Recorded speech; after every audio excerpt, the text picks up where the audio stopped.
Welcome into Triple Zeros, the anti-hot take sports show. I'm your host, Josh Buckhalter. Be sure to follow me on X at Josh G Buck. Hit up the Facebook page, Clocker Sports website, clockersports.com, and the email address is contact@clockersports.com. And of course, follow the show on X and on Facebook at 30spod. That's the number 30 Pod. Clocker Sports, same thing on all platforms at Clocker Sports.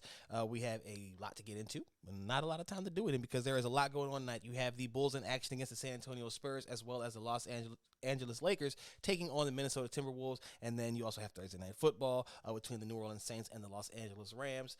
So we want to get into a bunch of that stuff, talk about some of the things that have gone on in Bears practice this week, and get into some other news and stuff and information, I guess, I don't know, around the NBA and the NFL. Before we get into that, though, of course, like, subscribe, rate, share, review, all those great things so that we can expand and grow. Keep bringing that content to you that a lot of people have been finding very entertaining. So that's a good sign, right? Always a positive when the content that you're putting out, the product that you're putting out is well received, and that has definitely been the case. So I appreciate every single one who has stopped by the Clocker Sports YouTube channel, clockersports.com, and the Clocker Sports handles on social media, and just engage with the content. It's been really fun. So with that being said, let's get right into it.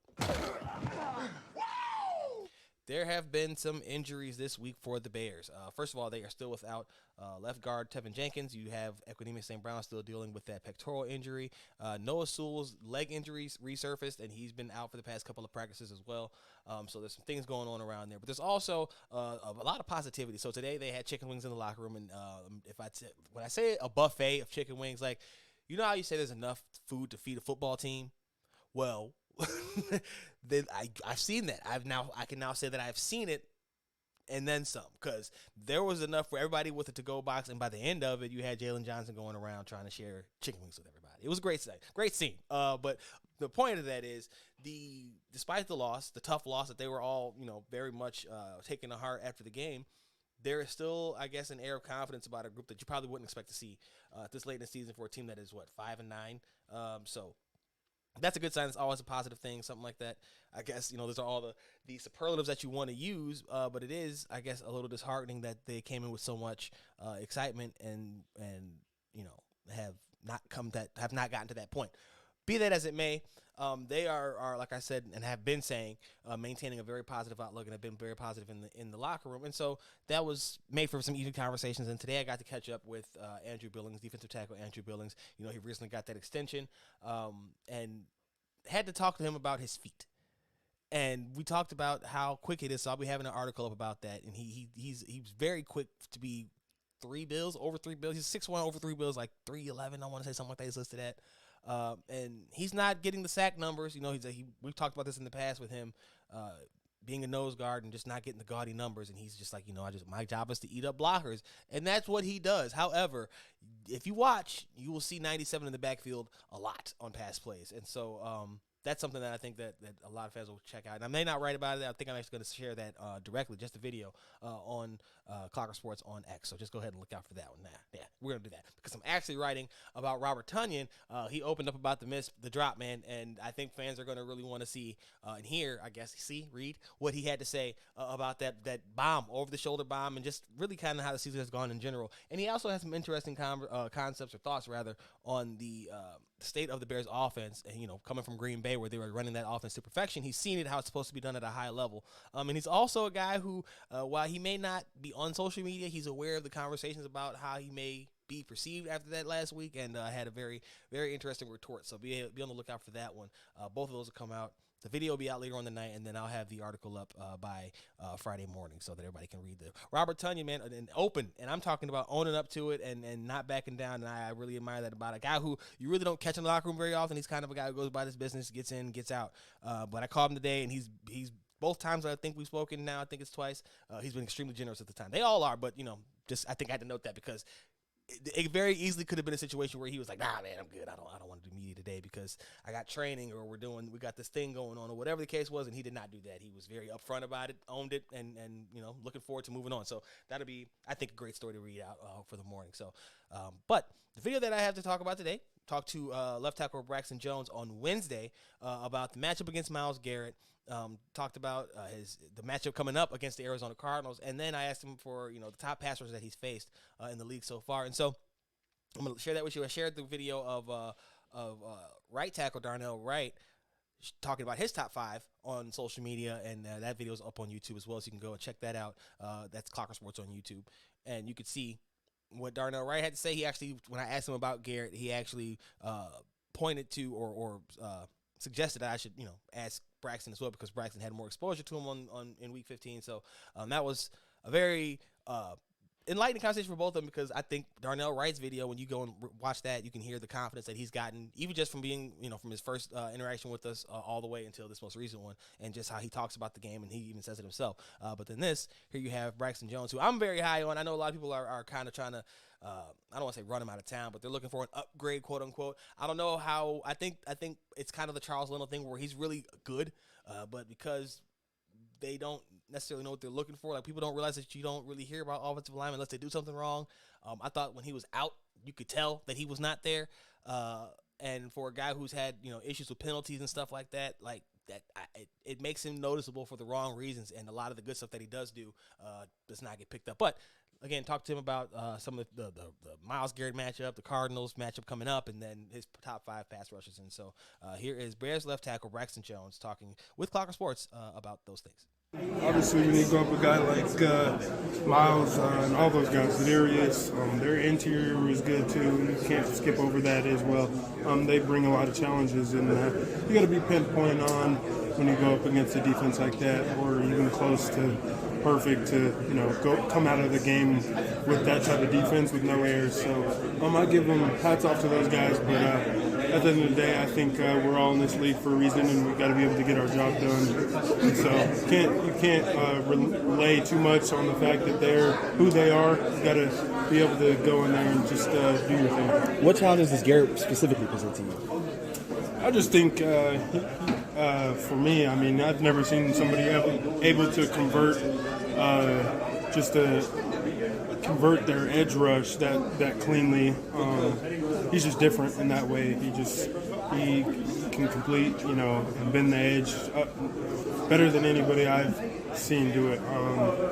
It's just different, and so the challenges are different. We've got to really hone into your technique and make sure you got to stretch a guy like that and get him out of the pocket, and so your quarterback can step up. So I asked Darnell the same question. What's your top 5 edge rushers that you've had to face in your career? You've got a little bit more experience than he does, so maybe your list is a little bit longer. Shoot. Last year I had Nick Bosa, but I'd put Myles at 1. Just being able to just every play show something different, being able to go from one gap to another. He's obviously different. So Myles, Nick Bosa's for sure right there. I've had some others I'm probably just blanking on. I didn't get to play him, but I respect Max Crosby's game. Darnell got to play him. I'm sure he would say he's one of them up there. But who else? There's definitely a few other savvy vets out there too that just have been around the game that I definitely respect. I can't just off the top of my head remember, but we got some good ones in our conference too. I respect Rashawn Gary a lot.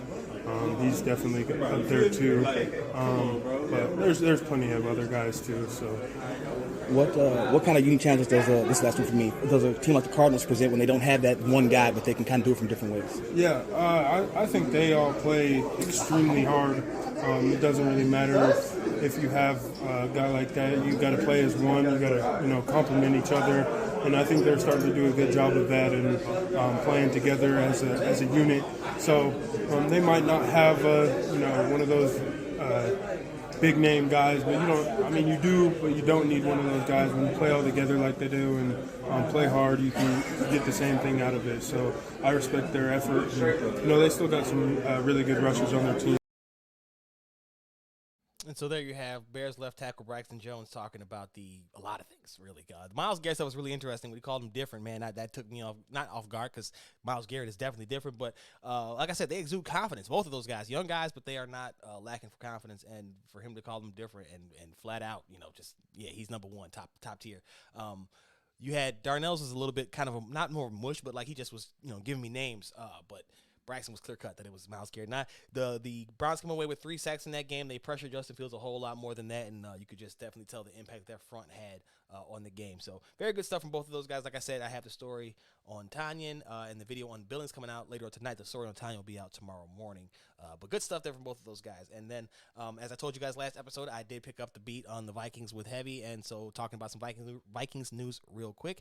You had Jordan Hicks return to practice this week, or they're opening the window for his 21-day activation from the injured reserve. Let me be accurate with what is actually happening there. You have head coach Kevin O'Connell not necessarily committed to Nick Mullins at quarterback, even though Nick Mullins did lead them to like their most or second most passing yards of the season, something like that. Second most total yards of the season. Definitely the most since Kirk Cousins went down. And so they've gone through a lot there. They got some stability there. I'll have an article later up tonight on Heavy about what Justin Jefferson had to say about rookie wide receiver Jordan Addison and how he stepped up in his absence. So go ahead and be on the lookout for that as well. So that's a couple of good things there. And then, like I said, man, I got to go back to it again. The Billings video coming up in a little bit here before the bottom of the hour, before the top of the next hour, and then also, and that's you guys can't see the clock. This is recorded. You guys can't see that clock anyway. And then I'll have the Tanyan story up by Friday morning. By the time most people will be hearing this if they don't check it out before the night's over. Because, like I said, this is a day late. I don't know if I told you that part, but I was supposed to be recording this day before, but I ended up watching the games between the Lakers and the Bulls, and the Hawks take on the Houston Rockets on Wednesday. So some thoughts about that in a second. But before we do that, we had to wrap around some more NFL news. Also with the Vikings, you had the offensive coordinator Wes Phillips pleading no contest via his lawyer. So we'll see where that whole situation goes. Phillips was arrested for suspicion of DUI a couple of weeks ago, right before the game. And so we'll see what ultimately happens with that. So we're getting ready for the playoffs, and we've talked about the Eagles getting thumped, right? We saw the Buffalo Bills go off on the Cowboys and make Dak Prescott and them look like they used to look back in the day, most years before this one, right? And I talked about last week how there's just, I don't know if there's a juggernaut. I call the 49ers a juggernaut. Kirk Cousins weighed in on Brock Purdy, actually, and said that he's running that offense at an extremely high level and thinks that he has a good chance at actually being the MVP this season, so we'll see about that. But that just brings us to the larger point. As we get closer to the playoffs, I am less convinced that even the 49ers, as vaunted as they are a juggernaut. And their Achilles heel is just not as obvious as the other teams might be. Theirs is health. They're all of those guys. And maybe not Purdy because of the position that he plays, and his injuries weren't ones that are like common recurring things, but he's had elbow surgery. Like, he had a major injury. Christian McCaffrey, we know he's had major injuries. Deebo Samuel, big injuries. Brandon Ayuk has had injury. Like George Kittle, they're skill guys. All the guys that matter on that offense, and that's not to the Trent Williams. So we can include the offensive line in this. All of those guys have had significant injury issues, and so I feel like they're always like a breeze away from being not necessarily a bottom feeder, but an also ran in the postseason race. You go around the rest of the NFL, and NFC rather, there's just not many teams that can challenge them. The Eagles look broken. The Cowboys are definitely front runners. As much as I like Dak and I like a lot of stuff about the Cowboys and pieces that they have, they are as clear front runners, I think, case of front runner as we've seen. So this could be one of the more, I guess, parity-filled seasons that I can remember in recent memory, just because I'm not sure that there is a clear-cut favorite no matter how you want to slice it. Even, again, like I said, if there is a favorite, it would be the Niners just because of what we've seen them do to other teams. But, like I said, they're just a breeze away from being right there with those other teams, and I just can't get away from that thought. Like, when the postseason comes around, things do change. Temperature changes, and I don't mean temperature outside. I mean the feeling, the temperature in the room, right?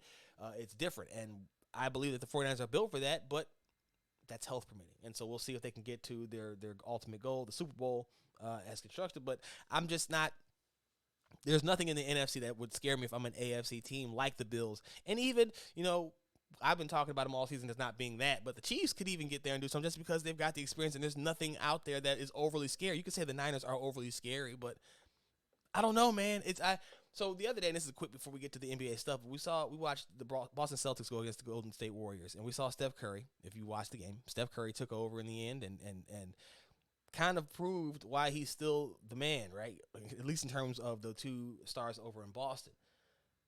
And it's kind of that same thing, I think, with Mahomes. When you get into that level, I feel like only a select few teams wouldn't be worried about it. And I think most teams in the AFC would not want to go up against them. Now, who are they this year? I don't know, because the division winners, the leaders in this year's crop, the Ravens. You got the Buffalo Bills. I don't think are leading the division, but are they leading the division? No, Miami's leading that division. So that they count too. So you got Buffalo, you have Miami, you got in the AFC South. Maybe we can just take one of them, because I don't know if any of those teams will scare the Chiefs at all. But I would imagine the Jaguars can give them some go, right? The Texans, if healthy, can give them some go, but they won't have their top receiver in Tank Dell. Just trying to sort it out actively as we go through this list here. But the Chiefs could get there and do some things, because there's parity in both conferences. However, the Chiefs definitely have, and they're the only reason why they're the focal point here is because they are the reigning champs. But the Niners, I don't think they're worried about the Dallases, the Philadelphias of the world. They're definitely not worried about the Atlantas, right? The Minnesota, potentially Green Bay type of deal, whatever's going on in the NFC North. They're not worried about those teams. They're not worried about their Western Conference, Western Conference, the NFC West compadres either. And we'll talk about that in a second here. We get into the Thursday night game before we switch over to some NBA talk. The AFC is probably 4 teams deep. You got Bills, you got Dolphins, you got Chiefs, you got Ravens. I don't think there's many other teams that are legitimate that could make it even a partial claim to being close to winning the Super Bowl there. So there's just more parity there than there is in the NFC. But I still, to my point from a couple of weeks ago, just don't see the clear-cut favorite in either conference anymore, just because I don't think that there is a team without flaws. And that's not to say it's a bad thing. That's just to say, if anybody's telling you that this X, Y, and Z team is out here, it's their Super Bowl to lose, or they're the fake. Are they? Are they? Again, your most acceptable answer is probably going to be the 49ers at this point. They look like the most complete team, but that's just because theirs is not. It's physical, but it's not on the field, right? It's literally off the field. it's literally them being able to stay on the field. So, yeah, I just don't. I clearly do not see any juggernauts whatsoever. So Thursday Night Football is going to be between the Rams and the Saints. I believe the Rams are hosting. I'm going to double check that as we get through some of the numbers here. I know the Rams come in having won 4 of the last 5. They've won 1. They are 1-1 of the last 2, but they've won 4 of the last 5. The Saints have come in, I think, won their last 2, but they've lost 3 of their last 5. So a little bit of a conflicting trends going on right now. Matthew Stafford has seemingly found a rhythm. I'll get it out. Don't worry. I'll get it out cleanly. Matthew Stafford has seemingly found a rhythm, while the Saints are still trying to kind of piecemeal their offense, their attack, their approach together, between Derek Carr, who looks like he could be one of the top quarterbacks in some plays, and then other plays looks like David Carr after the shell shock. So I don't know if I'm going to bet on this game at all, to be honest with you. But I probably would like to see something out of Cooper Kupp, right? You want to see that. And then for the Saints, I believe Taysom Hill is active and healthy this week. He was missing 2 weeks ago and then came back last week and didn't really get to do much. So we'll see what goes on in that case. But 2 teams that they're, like I said, the NFC is just not threatening.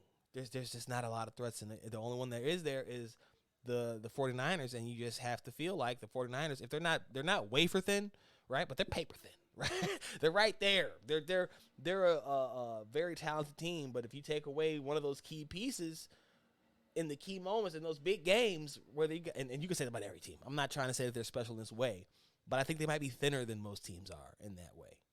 And so we'll see how that all ends up playing out for them.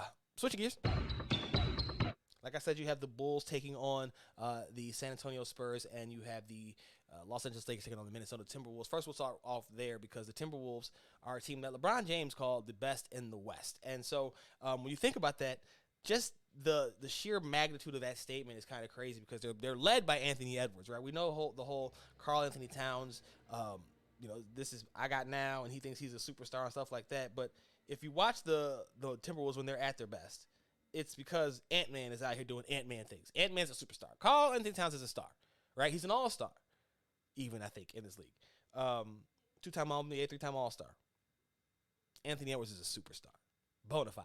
And it's about approach. It's about the way that he comes into every game and how his impact is felt in every game. And it's not to say that Towns has been slacking, because he has not. Towns is last 5 games scoring out totes. Now he's mixed in a couple of teens, right? But remember, we got a superstar opposite him.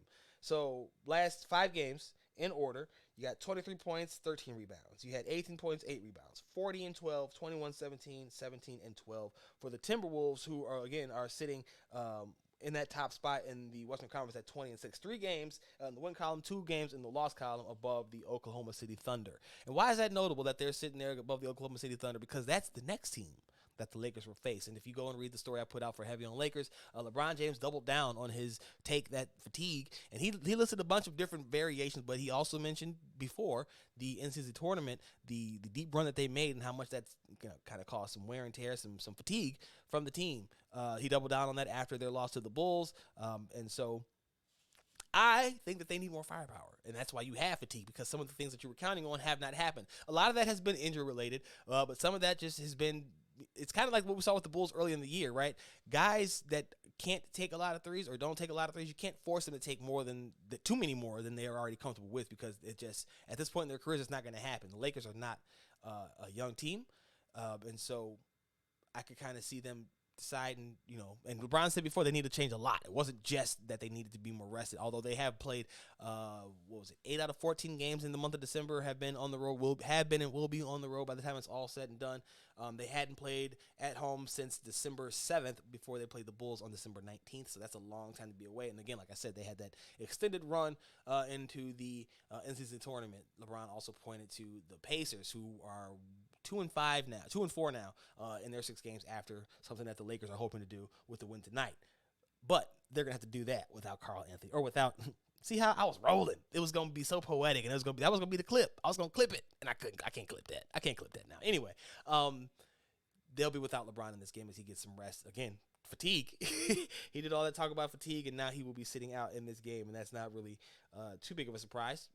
38, 39 years old, and still dominating, still balling, but the Lakers have been through some slogs and some battles, and he's had to step up a lot, and when that happens, naturally, you're going to have to see a guy take a little bit of a step back. So I'm not surprised to see that he's getting some rest here. I think it's a critical spot, so we'll see. And maybe they didn't feel like they were going to match up well with them anyway, so they're like, okay, well, I'll just take this one. Like I said, he called them the best team in the Western Conference, called the Boston Celtics 1, if not 2, in the just for posterity.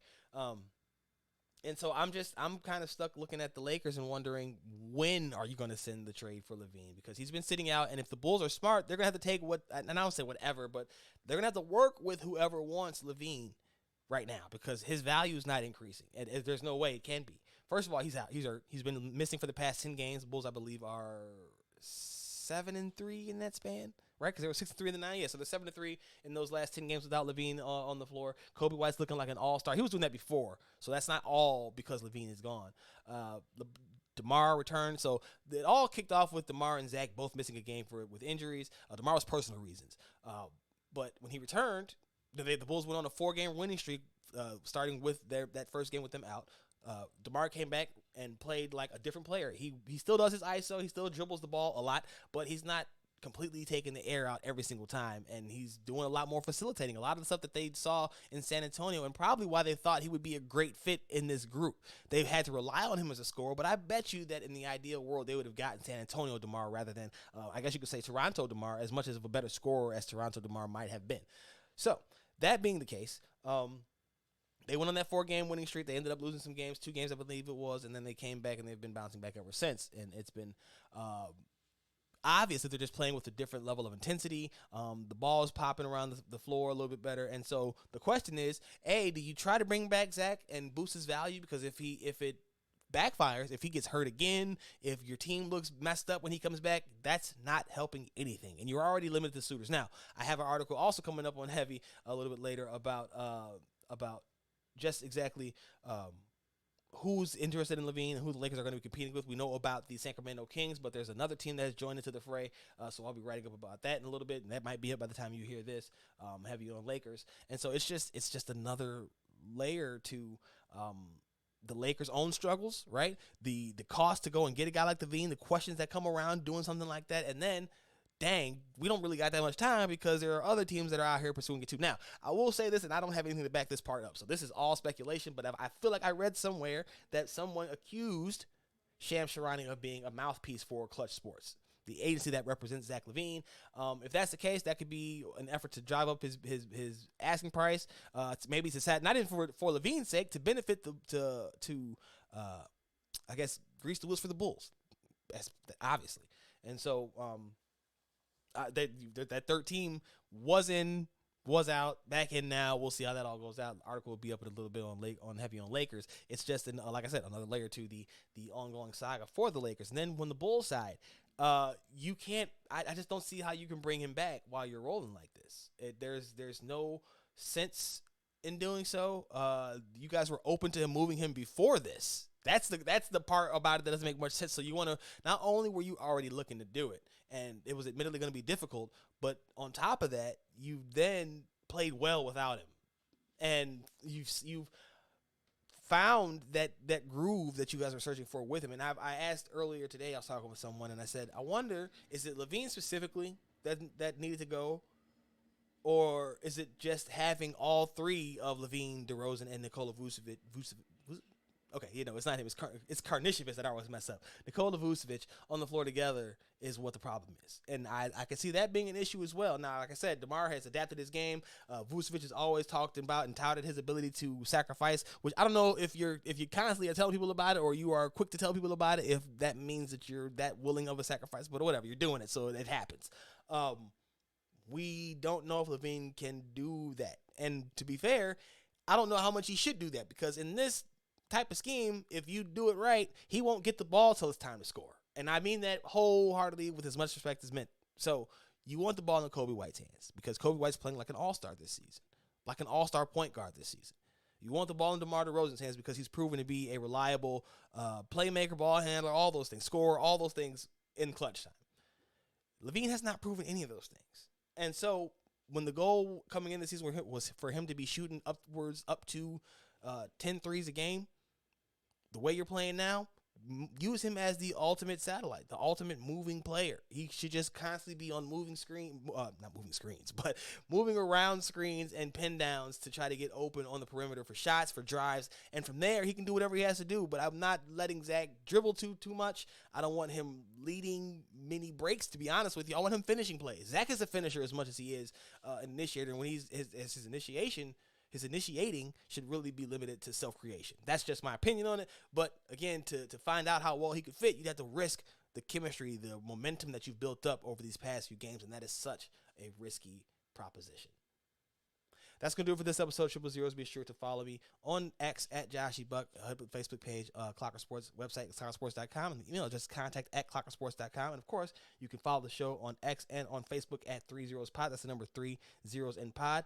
You can also follow Clocker Sports on all social media platforms at Clocker Sports. And of course, read the stuff soaring down south, heavy on Bulls, heavy on Lakers, heavy on Vikings. Last one on sports with some Chiefs news. And also, before I get out of here, I tried to miss out without doing this. Trae Young and Dillon Brooks. So Dillon Brooks is the known agitator, right? He goes around, he tries to get under your skin, and if that don't work, he resorts to doing dirty tactics. So we saw that play out in real time with a new set of, I guess, victim. I don't want to call it victim, but opponents. Because I don't think we've seen him get into it with Trae like this before, at least. Trae was cooking him. Trae had 30 and 14, right? 5 games straight now with 30 and 10. But that's beside the point. Killer, all-star. Dillon Brooks then tried to chat with Trae and get to talking, and just like he does, getting in his face and saying whatever he might have been saying, something slick probably. And you see Trae on the court reacting and try to, just keep focused on the game. He did continue doing what he had to do. Now the Rockets made a surge, but Brooks continued to be borderline, and at one point caught a foul for whacking Onyeka Okongwu below the belt. After the game, and I wrote about this for Soaring Down South. You can go ahead and check that out. That's what made me think about that. Oh my God, I can't believe I left the story out.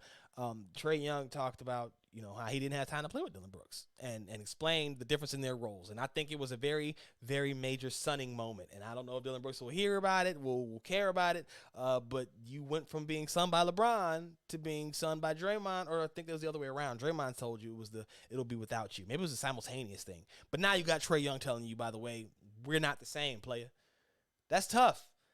And as much as Dillon Brooks is a great defender and as an asset to what the Rockets want to be, or can be an asset to what the Rockets want to be, these kind of things will hinder him more than they ever help him. And I actually have another piece coming out on Strung Down South about Ime Udoka's roster move during that game because of what the Hawks were doing to him. So be on the lookout for that as well if you have not already seen it by the time you hear this.